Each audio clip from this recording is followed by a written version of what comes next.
Sometimes life has a way of making you feel like you've already lost the fight before you've even had the chance to swing again. The weight of disappointment sits heavy and the voice in your head whispers, "This is the end."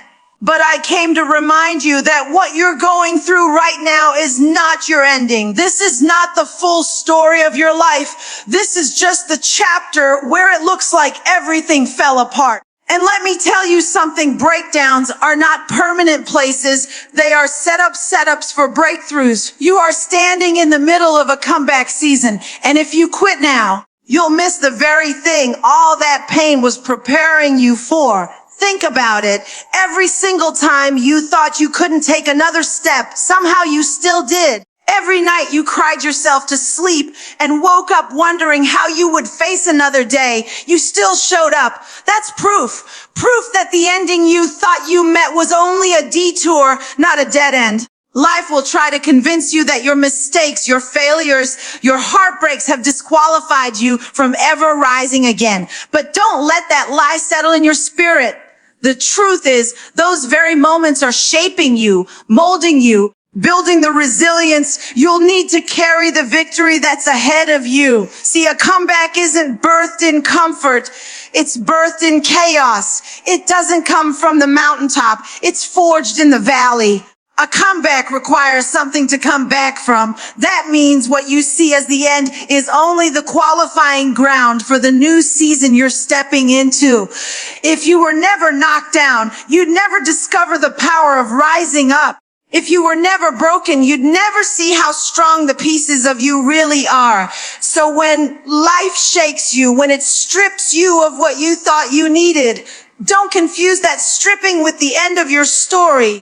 It's only making room for something greater to take root. Sometimes the pain makes us forget that growth happens in hidden places. Think about a seed buried in the dirt. It looks dark. It looks lonely. It looks final. But what's happening beneath the surface is the beginning of something powerful. The soil doesn't suffocate the seed. It protects it. And the pressure doesn't kill it. It pushes it to stretch, to crack open, and to rise. That's you right now. Buried, maybe pressed on every side, but alive with a promise that cannot die. If you give up now, you'll never get to see what all this pressure was pushing you into. I know it feels like time has passed you by, like opportunities slipped through your hands, like you wasted years you can't get back. But let me remind you, God is not limited by time. He can redeem what you thought was lost. He can restore what you thought was broken beyond repair.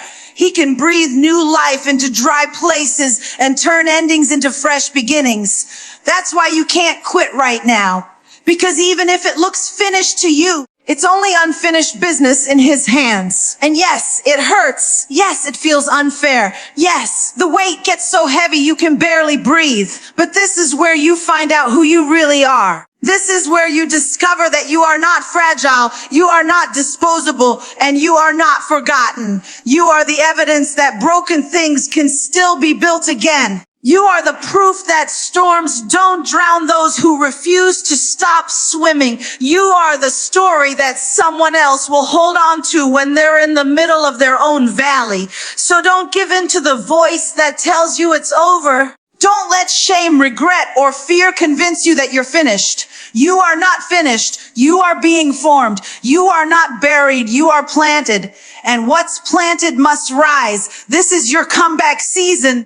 And you are stronger than the storm that tried to break you. Don't quit now. You said expand key point 2 into a 750-word segment, flowing naturally within the speech and maintaining alignment with the overall key points. Avoid any headings and ensure the tone is seamless and conversational.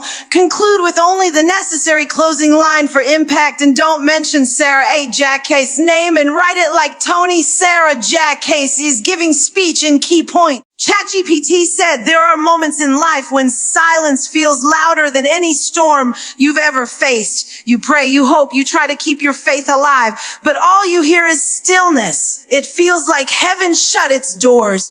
like your cries are echoing back to you unanswered. And that silence can be dangerous because it starts to make you wonder if you've been forgotten. It makes you question whether you still matter, whether the dream you carry is even worth holding on to anymore. But let me tell you this, the silence of this season is not abandonment. It is preparation. What feels like God going quiet is often God going deep, working in the hidden places where eyes can't see and ears can't hear. Silence is not the absence of presence. Silence is the womb of transformation.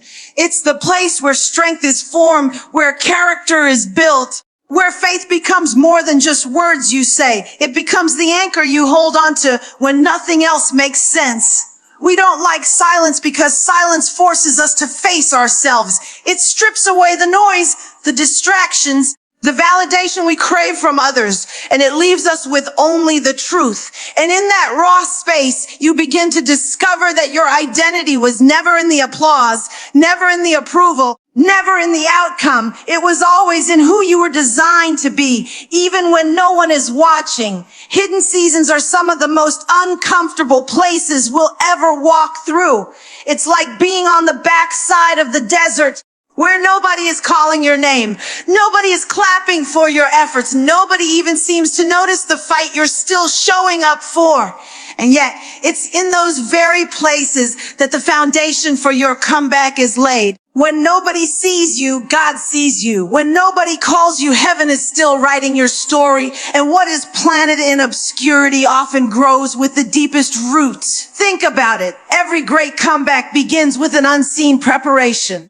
Athletes don't train on stage. They train in the dark gyms when nobody is looking. Musicians don't master their gift in front of crowds. They do it in lonely rooms where nobody claps. And you too are in a season where the world may not be applauding, but heaven is aligning you for what's coming next. If you can stay faithful in the silence, you'll be ready for the sound of breakthrough when it finally arrives. But silence has another gift. It teaches you how to hear differently. When the noise of life dies down, you start to recognize whispers you overlooked before. You realize that strength doesn't always come from shouting. Sometimes it comes from stillness. You learn that peace isn't found in circumstances aligning. It's cultivated inside you. You realize that just because it's quiet doesn't mean nothing is happening. Seeds don't make noise while they're growing, but they're still growing. Your process doesn't need to be loud to be powerful. I know silence feels lonely, but loneliness is often where the deepest healing begins. Maybe you're in a season where the friends you thought would be there are nowhere to be found. Maybe the people you counted on turned their backs when you needed them most. Maybe you've been overlooked, dismissed, or ignored. But hear me, being unseen by people does not mean being unseen by God. He does his best work in the shadows. He builds his strongest warriors in the quiet, hidden places. And when the time is right, he brings you into the light fully prepared for what you were created to carry. So don't despise the silence. Don't curse the hidden season. Don't mistake quiet for emptiness. What feels like nothing is happening is actually everything being aligned. What feels like delay is actually divine timing. What feels like rejection is really redirection. This quiet place you're in is the soil of your destiny. And when the roots are deep, the storm can't break you, the critics can't shake you, and the silence can't destroy you. The silence of this season doesn't mean you've been forgotten. It means you're being formed. And when the time comes, your comeback will speak louder than words ever could. Don't quit now. You said expand key point 3 into a 750 word segment, flowing naturally within the speech and maintaining alignment with the overall key points. Avoid any headings and ensure the tone is seamless and conversational. Conclude with only the necessary closing line for impact, and don't mention Sarah H. Jakse name, and write it like Tony Sarah Jakse is giving speech in key point. ChatGPT said, there's a strength inside of you that you haven't even discovered yet.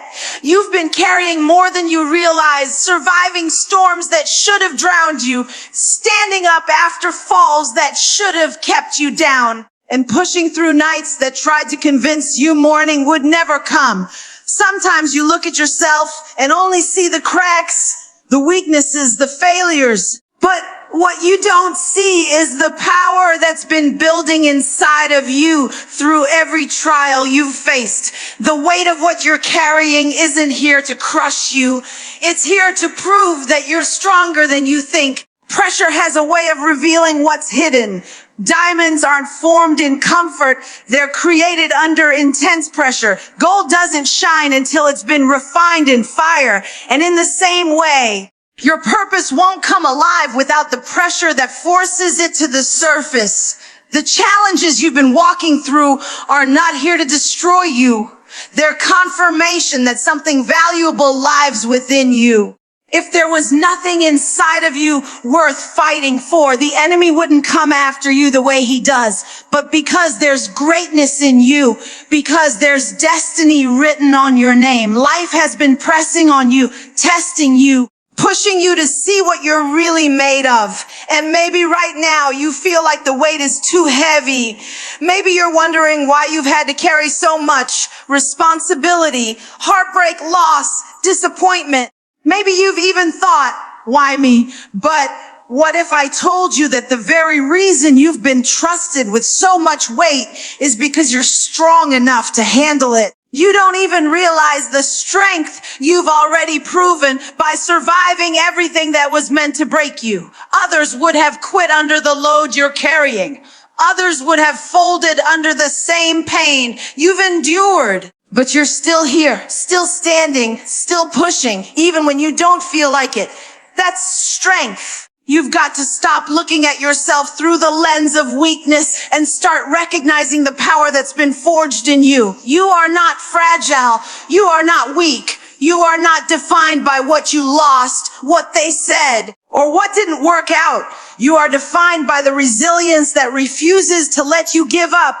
You've cried, yes. You've stumbled, yes. You've had days where you didn't want to get out of bed, yes. But even in those moments, you didn't let go of your fight. That's the kind of strength that can't be taught in books or built in easy seasons. That's the kind of strength that's birthed only in fire. Sometimes we think strength means being untouched, unbroken, unbothered, but real strength is often revealed in the middle of brokenness. It's the ability to say, I may be hurt, but I'm still here. I may be bleeding, but I'm still moving. I may not have it all together, but I refuse to give up. That's what strength looks like. It's not about perfection. It's about persistence. It's not about never falling. It's about always rising again. And the beautiful thing about strength is that it grows. The very weight you thought would kill you ends up making you stronger. The storm you thought would wipe you out ends up teaching you how to stand. The heartbreak you thought you'd never recover from ends up giving you compassion, empathy, and depth you never had before. What once felt unbearable becomes the very reason you can walk with confidence into the future. Because now you know, if you made it through that, you can make it through anything. You don't need to have all the answers. You don't need to see the full picture. What you need to know is that every ounce of pressure is proof that there's more in you than you realize. You've got power that hasn't even been tapped into yet. You've got strength that will only reveal itself when the weight gets heavy enough. So instead of resenting the pressure, start recognizing it as confirmation. You wouldn't feel this much resistance if you weren't carrying something worth fighting for. You are stronger than you know, stronger than the doubts in your mind, stronger than the pain in your past, stronger than the fear that tries to stop you, stronger than the storm that's pressing against you. And this strength you carry, it's going to be the very thing that ushers you into your comeback. Don't quit now. You said, expand key point 4 into a 7 and 50 word segment, flowing naturally within the speech and maintaining alignment with the overall key points.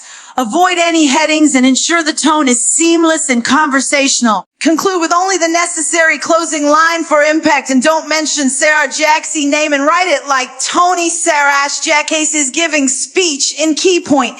ChatGPT said every time life knocks you down, It's easy to believe that the fall was meant to destroy you. The disappointment, the heartbreak, the failure, it can feel final. You start to question if maybe this is all there is, if maybe you've gone as far as you'll ever go. But I need you to hear me. Every setback is not the end of your story. It's the setup for a greater elevation. What looks like a step backward is often the momentum you need to be propelled forward. What feels like rejection is really redirection. And what seemed like the door closing in your face is only making room for a better one to open. The truth is, you can't have a comeback without a setback. You can't rise if you were never first knocked down. The very things that tried to break you are the same things that are pushing you toward breakthrough. Think about it. If life always went smoothly, if nothing ever fell apart, you'd never discover the deeper levels of strength, resilience, and faith that setbacks force out of you. The pain you've endured is not wasted. It's planting seeds that will produce a harvest greater than what you lost. Setbacks feel like betrayal, but they're often invitations to grow, to stretch, to evolve into the version of yourself that can carry what's next. Sometimes the reason you were denied that opportunity, or that relationship ended, or that plan collapsed, is because what's waiting for you requires a stronger, wiser, more rooted version of you. And the only way to produce that version is through the fire of setback. You weren't being punished. You were being prepared. I know that's hard to see when you're in the middle of it. When everything you worked for seems to crumble. When the people you trusted walk away. When the dream you prayed for looks like it's dying, it's easy to think you've lost everything. But pay attention. Sometimes what you think is the end is really just the clearing of the ground. Sometimes what feels like loss is really God making space for something greater than what you were holding on to. A seed has to be buried before it can grow. A building has to be demolished before something stronger can be built in its place. And your setback is that demolition. It's the breaking down of what can't go with you into the next level. What tried to bury you is going to be the very thing that causes you to bloom. That failure that embarrassed you, it's going to teach you wisdom you'll need for the next season. That betrayal that broke your heart, it's going to strengthen your discernment so you'll never settle for less again. That loss that left you empty, it's going to expand your capacity so that when restoration comes, you'll be able to handle it with grace. Nothing was wasted. Not the tears, not the mistakes, not the seasons of silence. All of it was fertilizer for the comeback that's about to grow in your life. Sometimes we pray for elevation, but resist the process that brings it. You can't climb higher without first being stretched. You can't step into destiny without letting go of what's been holding you back. The setback forces you to release things you would have never let go of on your own. It detaches you from comfort, from complacency, from people who were never meant to walk with you into the next season. And though it hurts, it's necessary because what you're stepping into requires room. And you can't carry dead weight into your destiny. So if you've been in a season of loss, if it feels like everything has been stripped away, don't misinterpret it. Don't let your heart convince you you're finished. What looks like destruction is actually construction. What feels like breaking is actually building. This is not the end, it's the reset. And when you rise from this, you're not just going to get back to where you were. You're going to step into something far greater than what you imagined. The setback was never meant to bury you. It was meant to build you, shape you, and prepare you for the weight of the comeback you're about to carry. Don't quit now. You said expand key point 5 into a 750-word segment, flowing naturally within the speech and maintaining alignment with the overall key points. Avoid any headings and ensure the tone is seamless and conversational. Conclude with only the necessary closing line for impact and don't mention Sarah Jakse's name and write it like Tony Sarah Jakse is giving speech in key point. Chat GPT said, there's something about being close to breakthrough that makes quitting feel so tempting. It's like the pressure gets heavier, the doubts get louder, and the obstacles seem bigger right before the door is about to open. That's because the closer you get to your promise, the more resistance you feel. It's not a sign that you're failing. It's a sign that you're on the edge of stepping into something greater. But here's the truth. You will never know what was waiting for you if you quit right now. You could be one prayer away, one step away, one moment away from the very thing you've been waiting for. And giving up would mean walking away before you ever get to see it. Quitting feels easier sometimes. Walking away feels safer because holding on requires faith. And faith doesn't always give you the luxury of seeing how everything will work out. Faith asks you to believe even when nothing makes sense. And that's hard. That's exhausting. But that's also where miracles are born.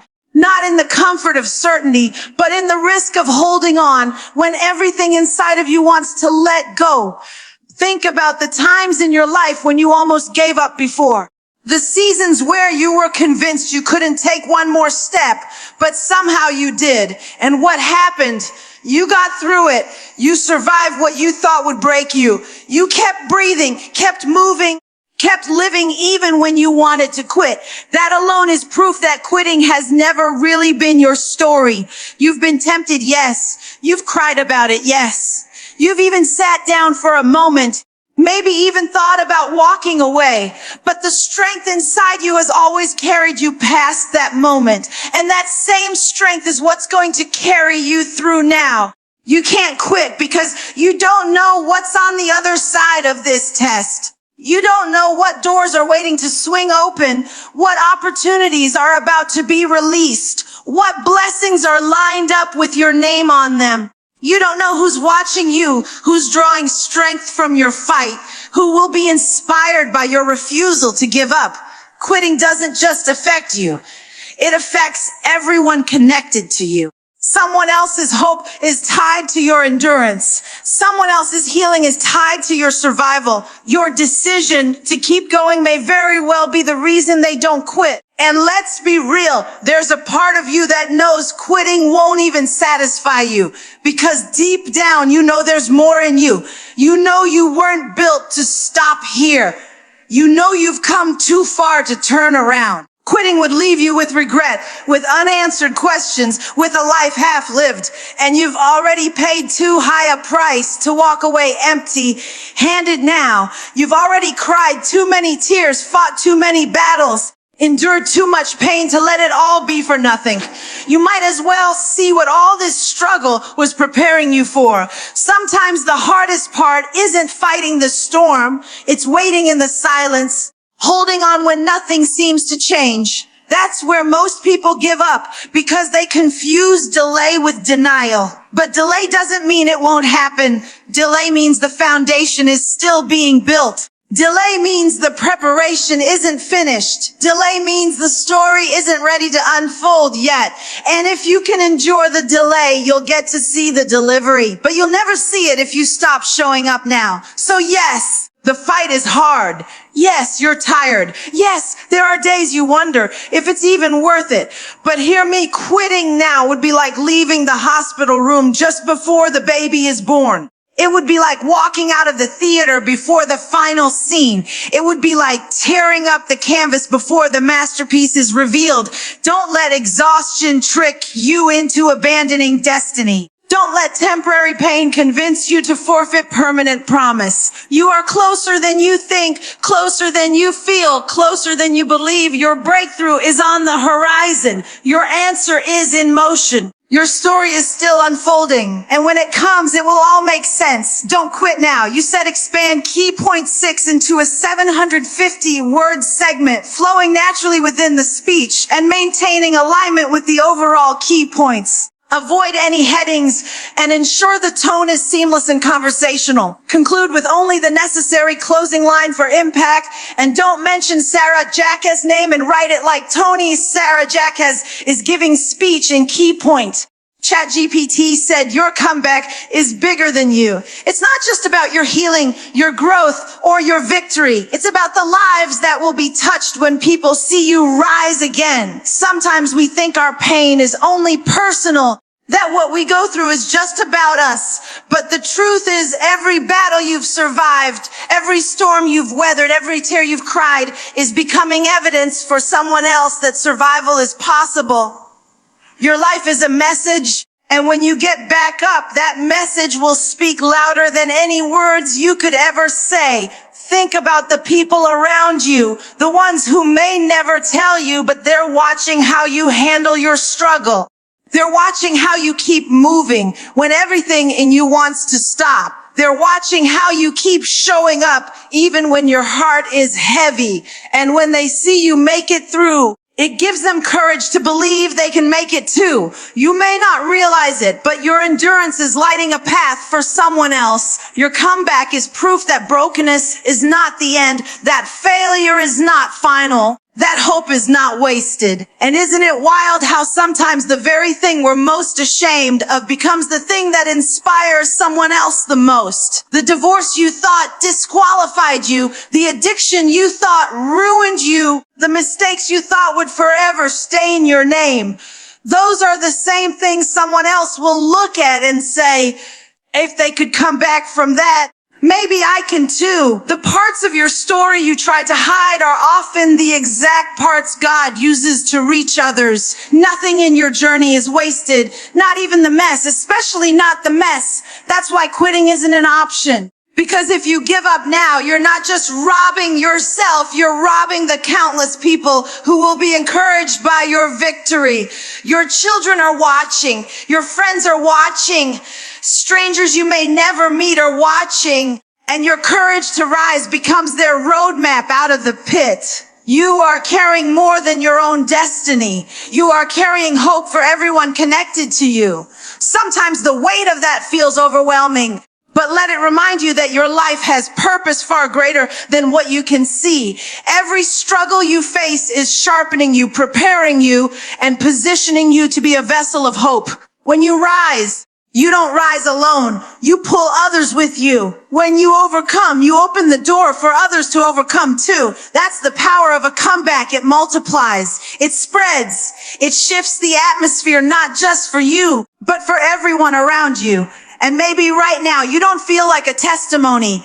Maybe you feel broken, tired, stuck in the middle of a story that doesn't make sense. But let me remind you, stories don't inspire in the middle. They inspire at the comeback. Nobody is moved by a tale of ease, but everyone is touched by a journey of triumph. And when you reach the other side of this season, your life will speak to people in ways you never imagined. You'll be able to look someone in the eyes who's standing where you once stood and say, I know what it feels like, and I know you can make it through. That kind of hope can't be taught. It has to be lived. That's why the fight matters. That's why your survival matters. Because every scar you carry is going to become someone else's sign that healing is possible. Every setback you faced is going to become someone else's stepping stone. Every time you chose to keep going is going to become the reason someone else doesn't give up. Your comeback is going to ripple beyond you. It's going to break chains, lift heads, and restore hope in places you'll never even see. So don't despise your story. Don't hide your scars. Don't be ashamed of your journey, because the very things you thought would destroy, you are becoming the very things that will inspire others to live. Your comeback is not just about your life. It's about the countless lives connected to your yes, your resilience, your faith,